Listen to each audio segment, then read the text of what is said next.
We've been looking at the nature of the Bible as the transforming story.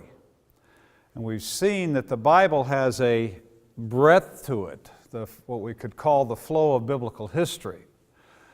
But it also has a depth. And the depth of the story reveals the meaning of the story. So when we use the word story, we're often using it synonymously for the word worldview or mindset.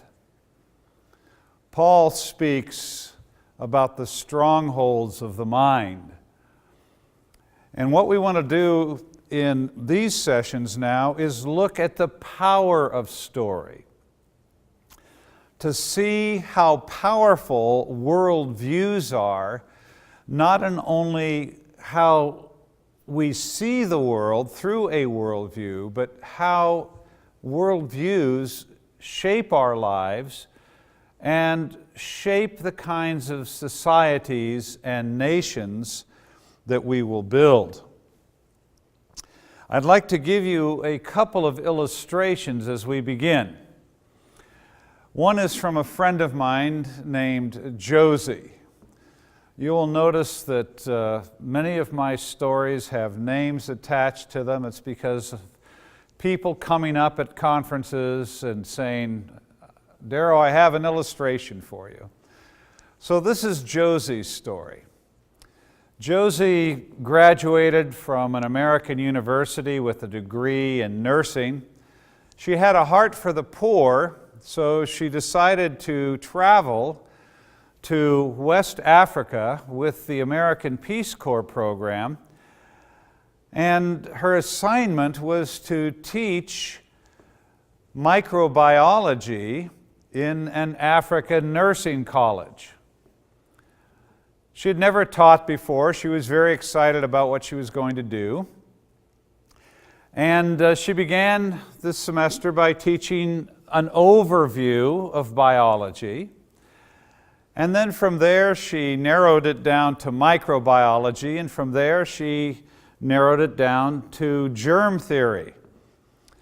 Her students studied very hard, and at the end of the semester, they all passed the test, the final test, and Josie was pleased that they had done so well and that her first teaching assignment had gone so well. But she asked the students to evaluate the class so that next time she taught, she'd be able to make improvement on what she did. And during the evaluation, one of the students raised their hand and said, "Miss Josie, thank you for teaching us what white people believe about how you get sick. Now would you like to know how people really get sick?" Well, Josie was stunned because what they'd been talking about all semester was how you really got sick. And she said, "Yes, tell me, how do you really get sick?" And this African nursing student said, "Yeah, here in Africa, we understand there's a spiritual realm. And somebody can put a curse on you, and the curse can make you sick. Or there are witches, and the witches come out at night, and they fly to your house, come into your bedroom and bite you on the back, and that's how you really get sick." What had Josie not taken into account when she began teaching the course? She had not taken into account worldview. In fact, she had never heard the term. In fact, it was years later when she heard me lecturing that for the first time in her life, she heard the word worldview and began to make a connection to those years before when she was teaching in Africa and how there was a disconnect between what she was teaching and what the students were hearing. Josie was a materialist, and she was looking at illness from a materialistic perspective. And in a materialistic perspective, everything has to be defined in material terms. So the root of physical illness is always a physical condition, and the solution to the physical problem is to use drugs or knives. Her students believed that there was a spiritual realm and that there could be a spiritual cause of physical illness. And this was totally beyond the imagination of Josie or a Western mind. Worldviews are powerful. Here you had Josie and her students looking at the same thing, illness, but coming to two totally different understandings based on their different worldviews. Another example came from the 1400s. There was a Portuguese prince named Henry, and he was nicknamed the Navigator. He was nicknamed the Navigator because he wanted to explore the world. One of the things that Henry wanted to do was find a sea route from Europe to India. And so he commissioned a ship and a captain and provisioned the ship, called a priest in to bless the ship, and the ship sailed down the west coast of Africa to try and find a sea route to India. A couple of weeks later, it came back to port, and the captain of the boat came to Prince Henry's throne room, and he said, "Prince Henry, I'm sorry we could not find a sea route to India because we came to the end of the world." Well, Henry was not to be deterred, so he sent another ship, and over the course of 10 years, he sent out 13 ships, and they all came back with the same story, saying that they had come to the end of the world. But Henry sent out a 14th ship with a captain who had already come to the end of the world, as it were. And as this ship was sailing along the west coast of Africa, a major storm came up, and the ship was blown out into the Atlantic Ocean. And after a period of time when the storm had died, the captain could no longer see the coast of Africa, so he set sail to the east, and after a few days, they came to the coast of Africa and realized that they were past the end of the world. And it was this breakthrough that allowed the eventual discovery of the sea route from Europe to India. What had happened to the other ships? They had come to a point in what is today the Spanish Sahara, where the desert moves out into the Atlantic Ocean, and there is a huge sandbar.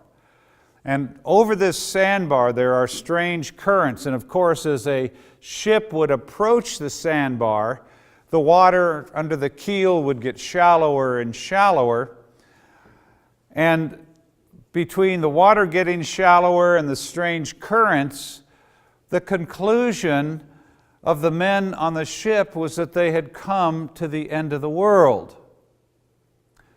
But had they come to the end of the world? No. Where was the end of the world? It was in their mind. In those days, if you sailed too far to the west or too far to the south, it was thought you'd come to the edge of the world and fall off. And that's what these sailors thought.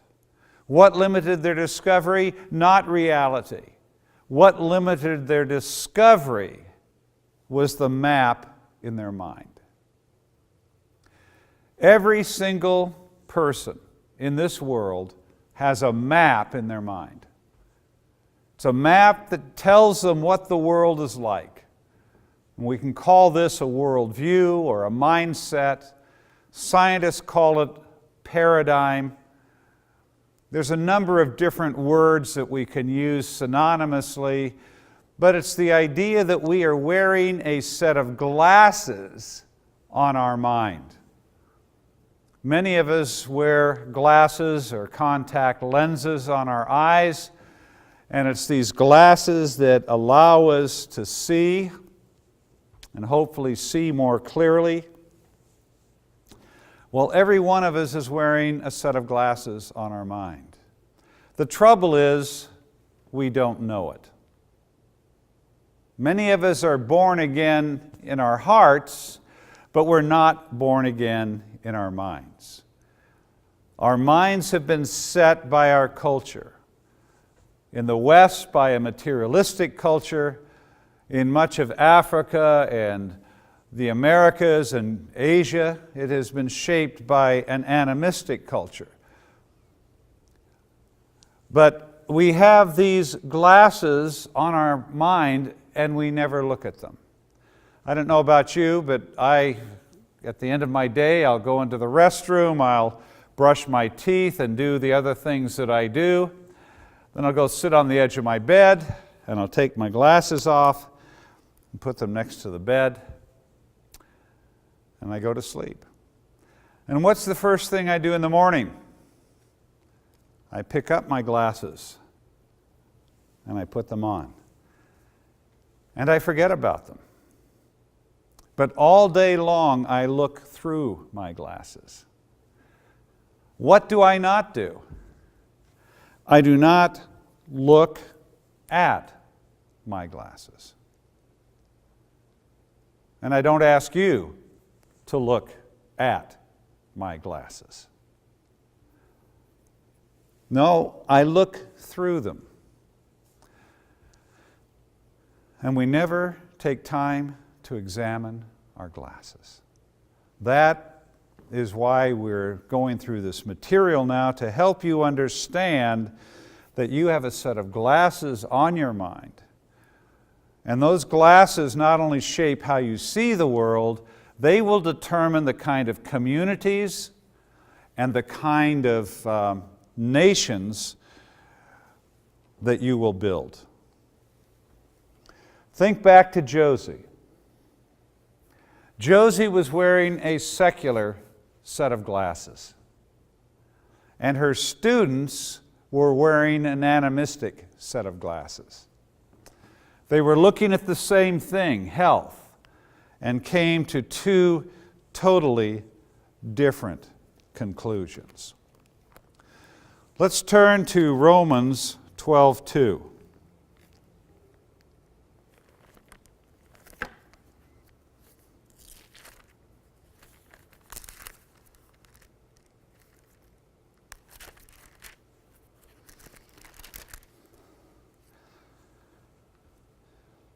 Paul says, "Do not be conformed any longer to the pattern of the world, but be transformed by the renewing of your mind."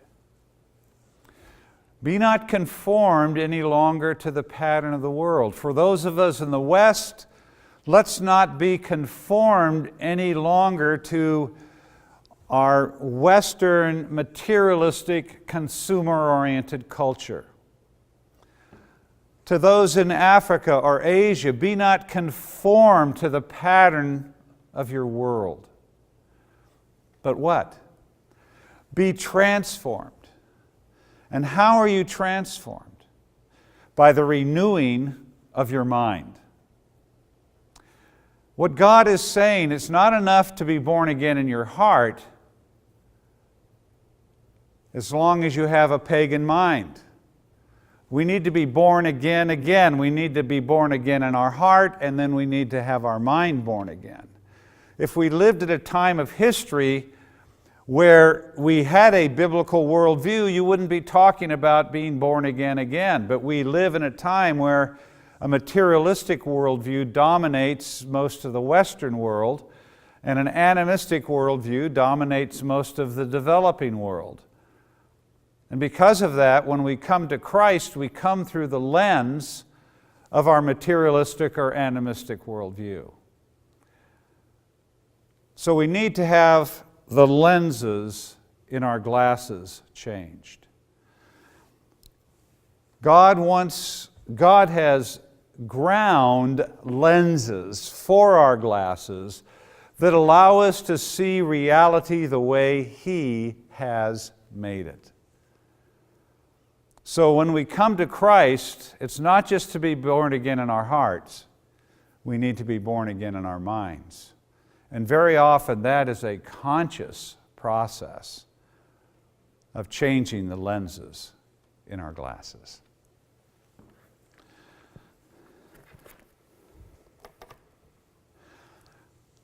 One of the things I'd like you to reflect on, people can take courses at universities. There's all sorts of organizations that are teaching on worldview.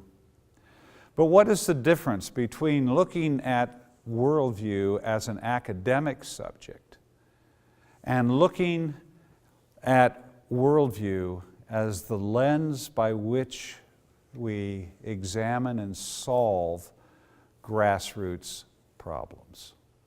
These are two different processes, and I would like you to reflect on the difference between these two.